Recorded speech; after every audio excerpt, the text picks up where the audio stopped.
Thank you, Doctor. Thank you. Please have a seat. We had a whole introduction planned, but he needs no introduction. Author, politician, international civil servant. He's been a minister of state for external affairs, for human resource development for the government of Karnataka. Award-winning author of more than 16 books, fiction, non-fiction. Ladies and gentlemen, erudite, perspicacious, indomitable, and uses big words, Dr. Shashi Tharoor. Thank you all very much, and sorry to have kept you waiting. We were well on course at about 9:45 to be here in 5 minutes, and then spent 10 minutes at some place called Bashveshwaraya Circle, completely immobile, so apologies. Is the mic good enough? I think yours was a better mic. The other one. Is this audible? Can you hear me? Yeah. Sounds a bit muffled to me. Is that muffled is a big word I use. Anyway, delighted to be with you all today. As you know, just on Friday night, Dr. Manmohan Singh launched in Delhi my latest book, The Paradoxical Prime Minister. It is, of course, my most overtly political book. It's a book that I have published essentially with an overt, if you like, political agenda. And people might immediately say, well, why should we bother to read it in that case if it's going to be just a sort of screed by an opposition politician against the Prime Minister? The truth is, I also have a 30-year paper trail of writing. I have a reputation to defend as a credible and reasoned commentator on India and on Indian affairs, and certainly the book will be read well after the political exigencies of the moment are past. So I didn't want to just write a political screed. What I have done instead is to go in depth into the 4.5 years of Prime Minister Narendra Modi and his rule and the India that he has been creating or has clearly sought to create.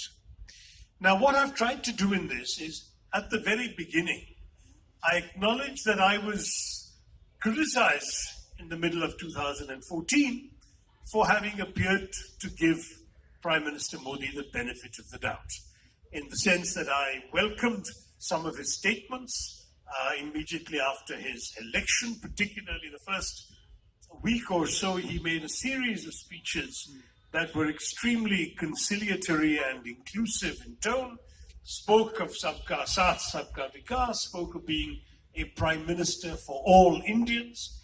And given that message on his part, I wrote an article asking, is there a Modi 2.0? Now that got me a huge amount of flack from my side of the fence, except that the article had actually answered, it's too early to tell, but no one bothered to quote that in the Times of India's paraphrase of my analysis. And so I was accused essentially of having sold out to the victor. And I said at the time that my statements were based on two things. First, respect for the electorate. The electorate had turfed us out and chosen this gentleman. In a democracy, it's our job to respect the voters, to respect the citizens, and therefore I felt out of respect for my fellow citizens who had made that democratic decision that it was necessary to give the victor that much of the benefit of the doubt. The second point I made is that given that the victor was now saying all of these things, they constituted a fair yardstick by which to judge the Prime Minister. That now that he was actually saying that he was for inclusion and inclusiveness, now that he was saying that he was actually going to try and serve all Indians and focus on development, these would now be the yardsticks on which we would be able to judge the Prime Minister and hold him, if you like, accountable for those promises. And it was in that spirit that I had come up with the statements I had done. Well, disenchantment did not take long to set in.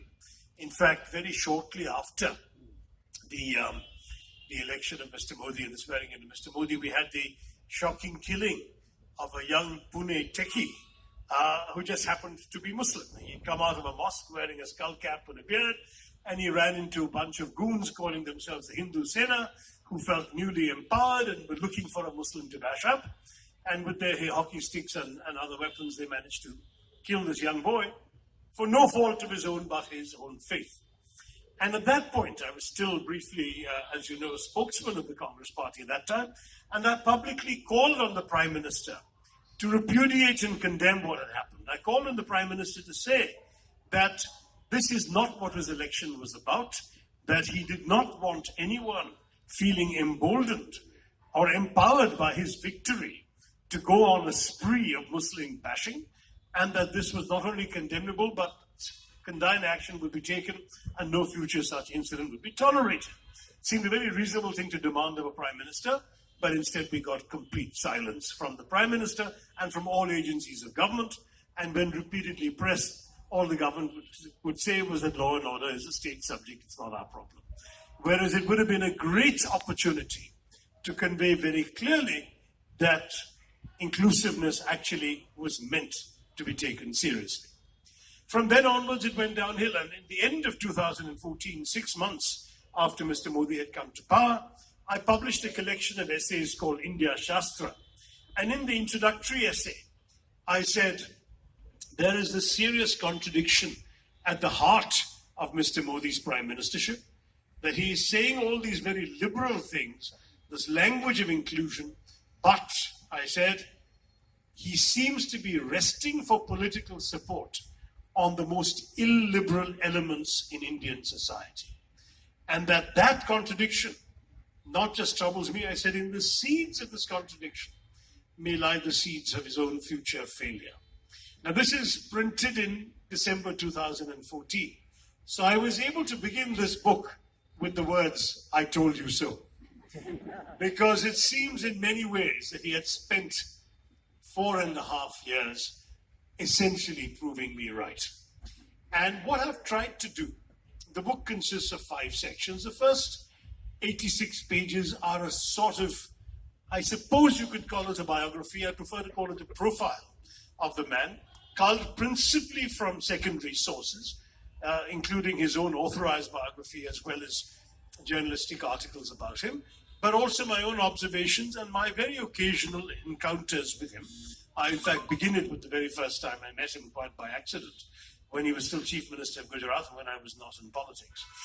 And then from there onwards, I describe Mr. Modi's life, influences, perspectives and actions in a way that I hope you will find readable and refreshing, if I may say so, by comparison with the conventional writing about him. And I plan to read you a very short section of a couple of pages from there, just to give you a sense of the flavor and the tone with which I've dealt with this.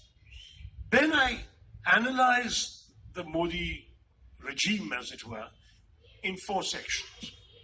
The 4 sections are, one, on what I call the modification of India, the way in which the way we think about our country has been altered by the nature of the forces that have been unleashed and condoned by Narendra Modi and his government. And that includes phenomena like, for example, mob lynchings and cow vigilantism. I know there is a tendency in our country to go for whataboutery. You say 2002, they say 1984. Somebody says, there's been terrible incidents here. Somebody says there's been terrible incidents before. Why? But, I'll give you one statistic out of the very many hundreds and thousands of statistics in this rather data-dense book.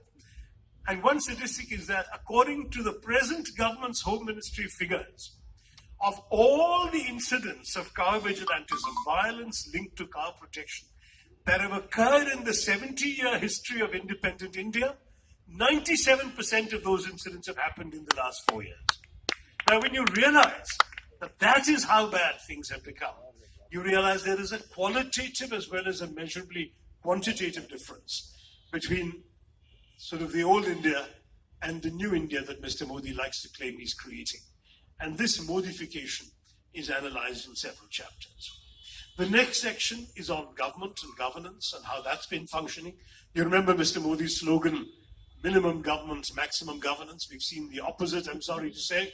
The most centralized government with a heavily top-down, tremendous concentration of power in the Prime Minister's office, where previously empowered ministers and secretaries now have to essentially defer to the decision-making of Narendra Modi's own immediate team, where demonetization can be unleashed on the nation without the cabinet being consulted, where the Home Minister doesn't know his own CBI director is going to be removed, where the Foreign Minister doesn't know that Mr. Modi is going to change a foreign policy commitment, but the Defense Minister doesn't know that the Rafale deal for 128 aircraft is mysteriously going to be changed to 36 aircraft. This is the kind of country and government that Narendra Modi has been running for 4.5 years. And this is in some ways the worst of both worlds, because it's a parliamentary system being run in a presidential way. A parliamentary system, by definition, is not one-man rule. It is, by definition, a system of collective cabinet responsibility, of a trading, if you like, of influence and pressure in coming up with decisions. Instead, what we've got is a presidential system, but in a normal presidential system, the president is truly accountable to an independent parliament because the presidency does not emerge from the parliament. But in a parliamentary system, the prime minister has a parliamentary majority. So he does what he likes, and he's not accountable meaningfully to parliament because whatever he wants is pushed through by his automatic majority in parliament. And linked to it also in this section is a fairly serious analysis of the hollowing out of India's institutions. In fact, things have got worse since the book went to press, because the whole Keystone Cops routine we've seen around the CBI, with number one investigating number two and number two investigating number one, and both of them challenging the honesty, integrity of the other, and one wanting to arrest the other, and both of them then being removed. This whole thing is like a 1920s black and white comedy with people rushing in and out from one side to the other. If you've seen those, all of that hadn't happened when I was sending my book to press, so it's not there. But we've already seen in the Modi era fundamental questions being asked about the integrity and impartiality of the institutions that we've sought to build up for 70 years to strengthen the pillars of our democracy, whether it's the Supreme Court, whether it's the Election Commission, the CAG, the CBI, the CVC, the CIC, the Information Commission. All of these are not functioning the way they were just 5 years ago. The CAG essentially brought down the government of Dr. Manmohan Singh. Here have you heard a word out of the CAG on anything the government has or has not done? You've seen, for example, the Information Commission. Right to information was one of the great accomplishments of the UPA government. Today, lakhs, if not millions, of RTI applications are merely piling up unread and unresponded to because of the fact that the way in which the system has been set up. You've got the government's ability to delay appointments of information commissioners and to stonewall queries, and in fact to refuse to reply to many queries. So the government under Mr. Modi is another section. Then there is a section on Modinomics, and that includes everything from the disasters of demonetization, which I've devoted a rather lengthy but substantiated essay on, in which, again, institutions have also been undermined. Look at the RBI. The Reserve Bank of India was meant to be a powerful autonomous institution, but in the entire demonetization saga, we had the silence of the Reserve Bank governor, the silence of the lamb is what it seemed like in the course of this exercise. And then you've had the botched rollout of GST, which could have been a winner for the Indian economy, but the way it was done did far more damage in the short term. Though it's now finally recovering, the manner in which the government went ahead with it showed up the government's deep flaws and failures. And you've also got, of course, a study of the budgets, the railways, various other economic aspects of the Modi government. And the final section is on Modi's foreign policy, in which I would say to you that perhaps my personal area of disappointment is the greatest, because he has done two sets of rather impressive things. One is he's traveled around the world with tireless energy, and that was actually very impressive because it meant that sort of an Indian presence was marked in large numbers of countries. I think cumulatively, of his 4 years in office, he spent about 1 year abroad, if you add up all the days of his travel. The problem is, of course, he's also spoken more often in foreign countries than he has in his own Lok Sabha, which he doesn't particularly value, but that's another matter. The second thing is he's had a couple of interesting wins on the soft power front. The declaration of the International Day of Yoga was a very clever, I think, masterstroke to project an aspect of Indian culture on the global stage. But there it ends, and everywhere else that you look around, you see disaster unfolding after disaster. You see relations amongst our neighbors are the worst they've ever been. You see a tiny country like Maldives cocking a snook at India, cancelling with impunity contracts to Indian companies, advertising vacancies for jobs in that island with the words, Indian citizens need not apply. That's the kind of humiliation that this tiny country was able to visit upon us because of the ineptitude and mismanagement from New Delhi. You've seen the shambles of our relations with Nepal, which, as a result of Mr. Modi's de facto blockade of that country, has turned terribly sour and has now opened up its northern half completely to the Chinese. You've seen setback after setback in Sri Lanka, and you've seen this very peculiar relationship with Pakistan that has seen more ups and downs than a child's yo-yo, where, on the one hand, you have speeches during the campaign saying, this UPA wretched people serve chicken biryani to Pakistanis, and then you see Nawaz Sharif being invited for the inauguration. Though I understand chicken biryani was not on the menu. Sorry, I'm battling a bit of a cough and cold. My apologies. Then you have sentimental exchanges of saris and shawls for each other's mothers, followed by artillery exchanges on the border. Then you have the Prime Minister ostentatiously reading a brochure as the Pakistani Prime Minister walks past him in the SAARC summit in Kathmandu, and then you discover that he actually met privately with the same Pakistani Prime Minister in a hotel room of an Indian businessman at the same city. You have talks in Delhi being cancelled at the last minute because the Pakistanis did what they've always done, which is to arrange a meeting with the Hurriyat in Delhi as well, and they suddenly cancelled that. And then a few weeks later, it turns out that the National Security Advisor has met his counterpart in Bangkok, where, of course, there is no Hurriyat. I mean, in the book, I've given a few more examples of this ridiculous up and down, this complete inconsistency, right down to the fact of Mr. Modi's whimsically impulsive visit to Lahore in December 2015, which took place, and I know from very, very authoritative sources, without the slightest planning or forewarning. The entire delegation in Kabul was in their cars to head to the airport to come back to Delhi, when the Prime Minister had to make one courtesy telephone call to the Pakistani Prime Minister to wish him a happy birthday.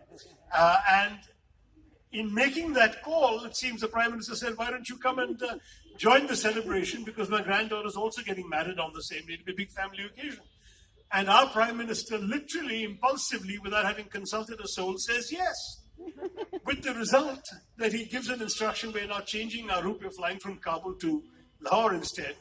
The decision was made in such haste and so impulsively that the Indian High Commissioner in Islamabad could not have the time to reach Lahore in time to receive his own Prime Minister. By the time he reached the Lahore airport, the Prime Minister had come and moved on to the celebration. Now that you can't make foreign policy on a whim and an impulse, but that's what we've seen. And we've seen and of course, within 1 week of this love fest in Lahore, we had the attack on Pathankot, and Mr. Modi, touching faith in Pakistani sincerity, then invites the ISI to come and inspect the base where the attack took place, and the Pakistanis come, take a good look, and then they go back and say, oh, the whole thing was a false flag operation. The Indians did it to themselves just to blame us. Now, this kind of nonsense has gone on for too long in the watch of this government, and my section on foreign policy, I think, reveals some of my own frustration. In fact, after the book went to press, I actually wrote a short article for international syndication, asked, does Modi have a Pakistan policy? Because I'm not sure he does. And these are real concerns when you've elected somebody who conveys the impression of having a coherent view or what he will do in government, but very clearly has come across as somebody who was grossly unprepared for the office in which he now resides. Now, this is broadly what the book is about. As I said, I cannot pretend to be neutral, but I can pretend to be fair. The profile section that I mentioned that the book begins with tries to lay out Mr. Modi whole, including some rather interesting qualities. I defend, for example, Mr. Modi's personal grooming. I know there's a lot of tendency to attack him for his being, ostensibly an ascetic, but the brands he sports on his person are Bulgari and Movado and Ray-Ban and Mont Blanc. But I say, so what? Even when he didn't have all of those assets. As a young man, he was noted apparently for being clean and well-groomed and tidy. And I see no harm I don't think you can call that a personal failing. Equally, I reveal, I believe for the first time, something he happened to tell me in conversation and has certainly not sought publicity for, which is that he says he gives away his entire monthly salary to charity and has been doing so since he was Chief Minister of Gujarat. And I must say that that is admirable, and one should say this. So I'm quite willing to say it quite openly that there are these qualities, but equally, and his workaholism similarly, I think there's no denying that. Even his enemies and critics will admit this is a man who works very hard.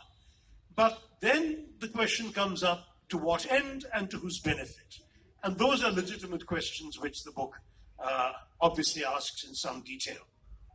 I do also go in the section into an analysis of what I don't think I'm original in using this word, I'm not claiming any creation of it, but what I have dubbed in the book Moditva, which is seeing the Modi phenomenon as Hindutva plus Modi. Because he is often from the Hindutva movement, but he is not imprisoned by it. In other words, because of his own personal inclinations, character, and drive, perhaps, he has also risen above it. So he is from the Hindutva movement, but on top of that, he is the person that he is, this whole Modi personality cult that has been built around him. And so Moditva rather than Hindutva is what I analyze. And that goes with a number of trappings, including this rather over-advertised masculinity, the 56-inch ki chhati.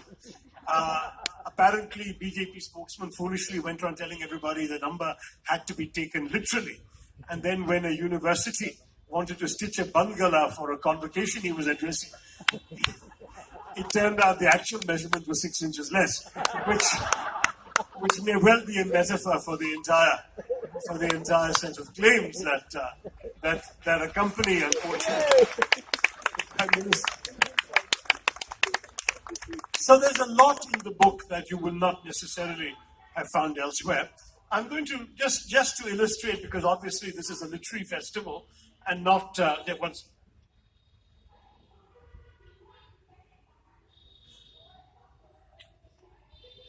It is a literary festival and not a political one, so I thought it might be useful for me to just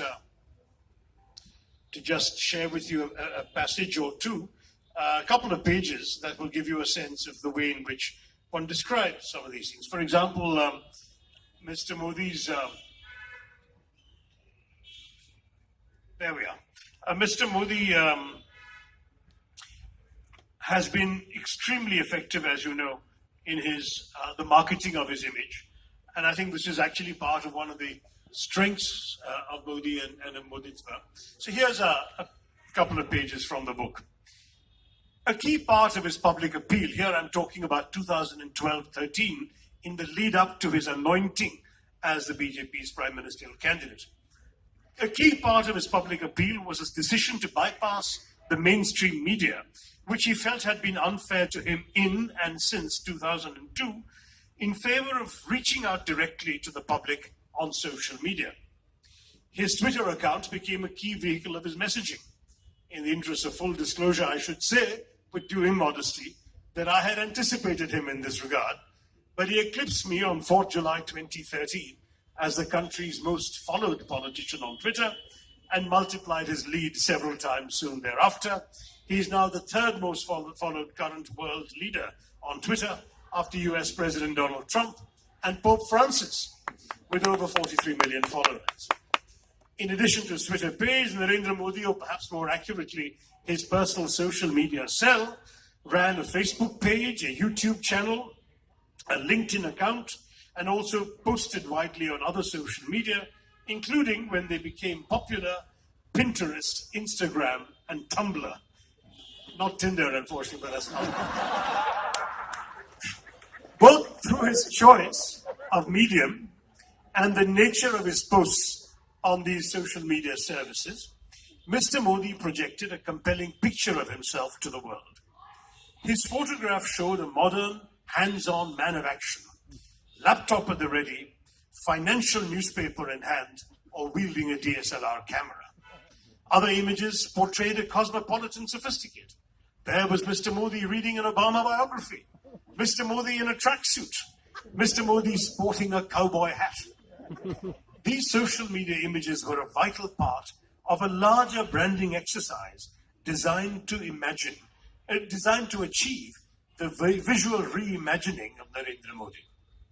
The photograph sought to portray a man who was both not what people assumed he was and was something people thought he might not be. The first message was that he was not the typical socialist politician clad hypocritically in khadi, whom the Indian public had seen too many of over the years, and equally that he was not the khaki shorts wearing, lathi wielding RSS pracharak with antediluvian ideas about modern society and economics. Instead, the new brand image showed Narendra Modi as a man who comfortably occupied two spaces, that of Hindu values and traditions embodied in his ideology and politics, but also that of globalized modernity reflected in his activities as the progressive-minded CEO of Gujarat Inc. Narendra Modi had from childhood a taste for different ways of doing things and saw himself as a man of innovation. This self-image was what the picture sought to project to the wider world. The picture spoke of a figure not associated in the public mind with the RSS, a modern man, adept at using the latest communications technology, at home with international economic thought and with titans of global business. Mr. Modi wished to convey that he had a globalized vision for the nation. Unlike most of the members of his old organization, the RSS, who were associated with the nativist and protectionist ideas advocated by that body's Swadeshi Jagran Manch.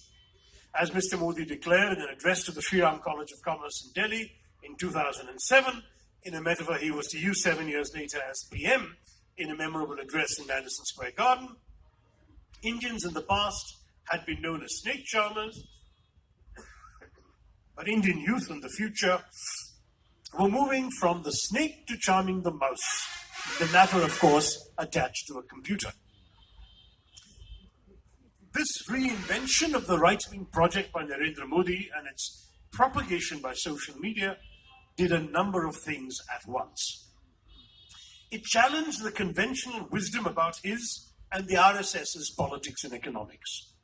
It associated him with a willingness to learn and profit from the West, whereas the RSS had traditionally been seen as resistant to the West and globalization.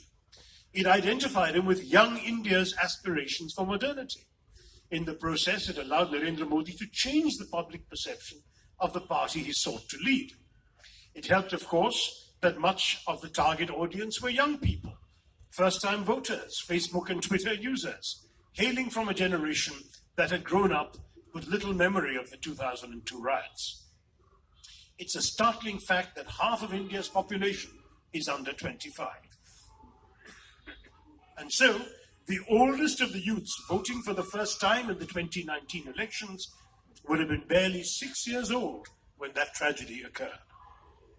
Many had seen the BJP as a political vehicle for old men speaking in Hindi about the glories of Hindu culture, preferably while wearing saffron and sandalwood paste on their foreheads. Instead, here was a new standard bearer, a smartly attired modern man who could click a mouse with one hand while brandishing a trishul in the other. So that's just to give you a flavor of the writing, and I hope that you will find it interesting as well as a coherent argument. The whole Moditva section is the bit which sort of dabbles with controversy because it also addresses the charge famously raised by Ashish Nandi a few years ago that Mr. Modi is a prototype fascist, and I analyze that charge in some detail without coming to a conclusion about it, but laying out a number of the elements that constitute his personality and his politics. And at the end of that, I essentially point out that while he is of the RSS, he is not confined to it. It's very interesting, for example, that he has been able to manage this affiliation to the RSS and the Hindutva movement, while at the same time, he has been able to ensure that he is larger than the RSS and appeals to people beyond it. So you probably are all aware, because it's not a secret, it's in the media, that his cabinet travels regularly to Nagpur to give a report card to the RSS leadership on how their cabinet ministries are working. And they take correction and direction from the RSS and go back. Something which has never happened in the history of India, and certainly not even during Mr. Vajpayee's earlier BJP government. But in Mr. Modi's case, this happens regularly. But equally, you have the situation where the RSS officials at various levels, even to journalists, express frustration at how Mr. Modi escapes the discipline of the RSS, and has always done so. One revelation which I have in the book is that apparently as a young RSS pracharak, he was pulled up by the then Sarsanchalak Golwalkar for sporting a neatly trimmed beard when all the other pracharaks had by decree been told to be clean shaven. So he was always a bit of an individualist. And this personality cult has not sat very well with many in the RSS establishment. There's an extraordinarily striking metaphor expressed by an unnamed RSS source to the journalist Vinod Jose of the Caravan, which I quote here, in which they express their frustration with their inability to curb Mr. Modi. And the man says, Mr. Modi, he says, is like a scorpion sitting on a shivling. You cannot remove him with your hand, and you cannot hit it with a chappal either. And if you think about it, that's a very, very profound understanding of the relationship. Because if you remove a scorpion with your hand, you'll get stung very badly. But if you hit a shivling with a chappal, then you've undermined all the sacred tenets of the faith that you hold and that the scorpion is sitting on. So ultimately, you live with it with seething frustration. That may well be a very interesting clue to the rather complex dynamics that exist between the Hindutva movement and the Moditva expression of it. But 2019 is a very important election for all of us. And I say this as an Indian first, and as a congressman and potential candidate in the election second. I say it as an Indian first because in many ways some of the most precious things about our country have been grossly undermined, as I demonstrate, as I said, with great length and with hundreds of footnotes in the book. Not only have they been undermined, but that given another 5 years, they may be changed beyond recognition. And the country in which we, of a certain vintage, have grown up taking certain freedoms for granted, taking certain equalities for granted, grown up believing that this was a land where it didn't matter what your caste, your creed, your color, your language, your religion, any of these things were, because all that mattered was that you were Indian, and within the secure carapace of that identity, all your other identities were validated. That you could essentially live together, work together, and dream the same dreams together. I, many years ago in America, told an American audience, India, we're not a melting pot, we're a thali. Because we don't all perhaps flow into each other, we're like a collection of different dishes on one platter. Because each dish is in a different bowl, it doesn't necessarily flow into or mix with the next. But they all belong together on the same platter, and they combine on your palate to give you a satisfying repast.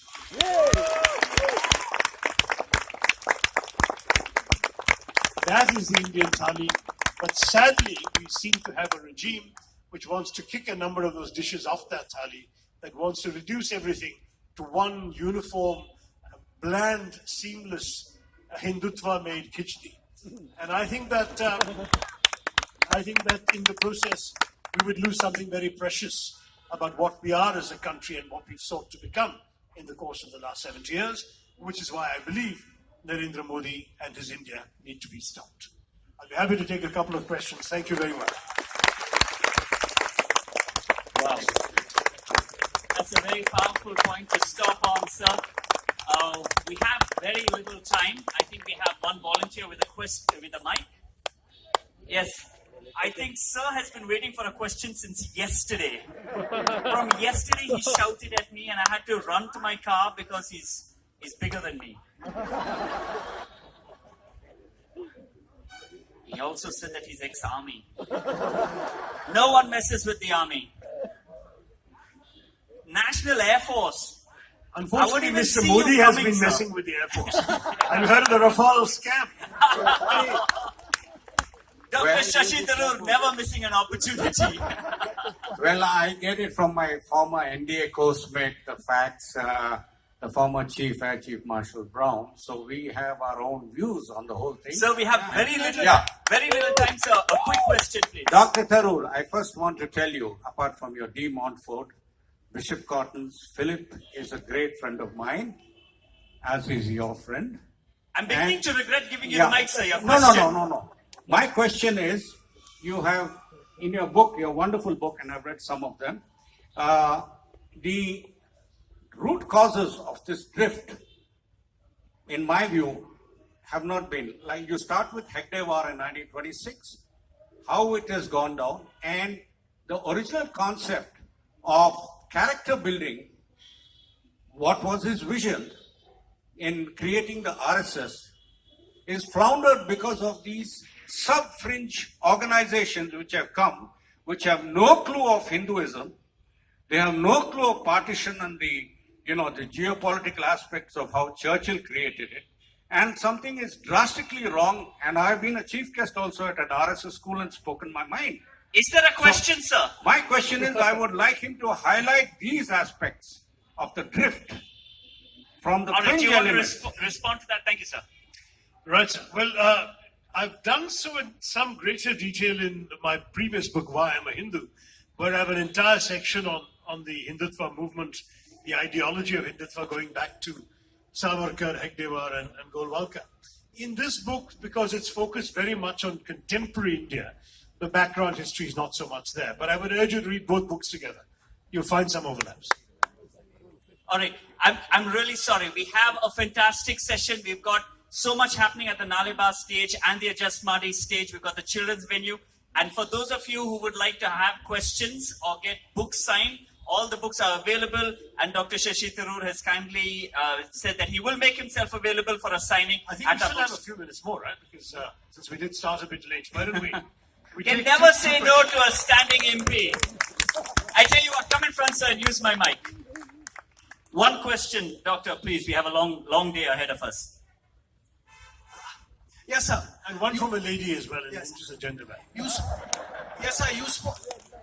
Sir, I'm from Thiruvananthapuram. I might be your voter. You spoke very persuasively about what has gone wrong with the country. Right. And you spoke about a thali. But I look at it that the opposition looks like a very badly made khichdi. It doesn't attract any of us.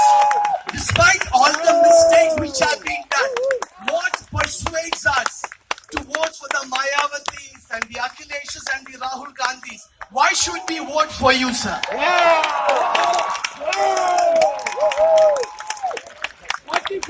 Thank you, sir. Well, if you're from Thiruvananthapuram, you should vote for me because I've been a very good MP for you. But that's another matter. That's another matter.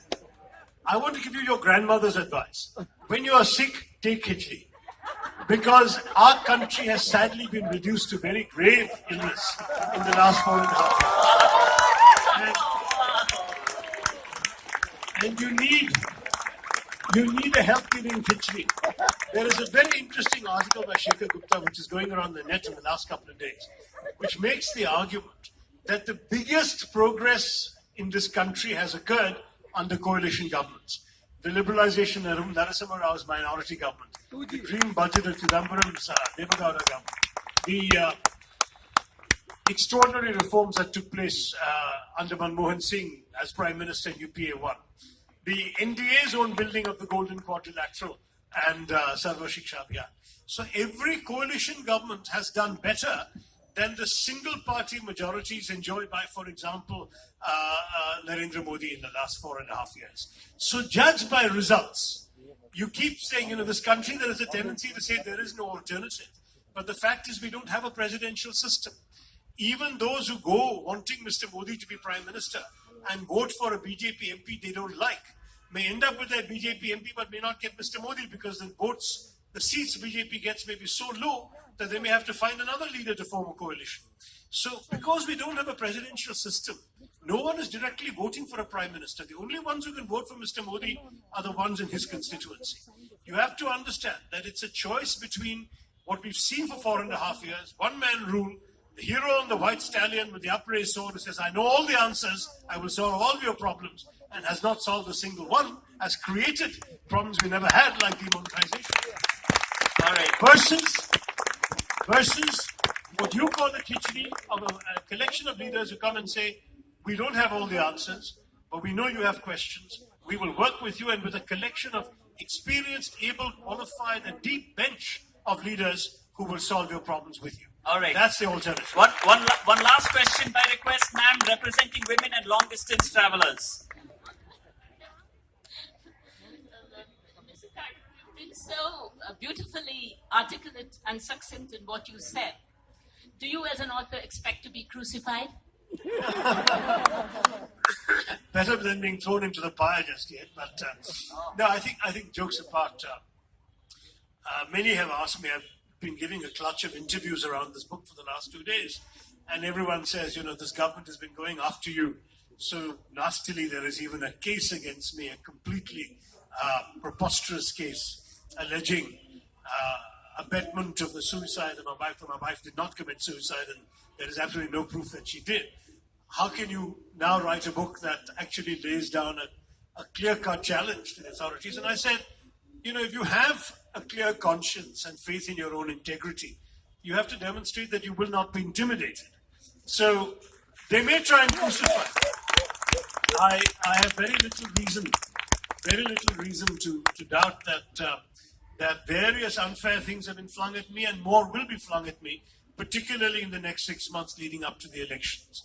But I think, some things are worth doing. The Bhagavad Gita teaches us that, doesn't it? That, you do your duty, you do the right thing, irrespective of the reward or the consequences, even if the consequences include crucifixion. Wow.